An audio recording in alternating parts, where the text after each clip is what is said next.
কয় কেজি পাইলেন? কথা নিচে এনে 8 কেজি 500 গ্রাম, 8.5 কেজি। 500 গ্রাম। তাহলে দেওয়ার কথা কয় কেজি? যার কথা হলো 10 কেজি। 10 কেজি। তাহলে 10 পাইলেন কেজি। কয় কেজি? 8 কেজি। 8.5 কেজি। 8.5 কেজি।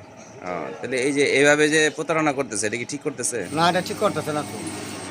আপনি কয় নাম্বার ওয়ার্ডের? আমি 9 নম্বর ওয়ার্ডে। আজকে কি 9 নাম্বার ওয়ার্ড দিতেছে? হ্যাঁ, 9 নম্বর ওয়ার্ডে। যারা যারা আপনারা পাইতেছেন সবাই একই অবস্থা? একই অবস্থা। সবই সবই 8 কেজি 8.5 সবই কেজি। 8 KG, 8.5 KG.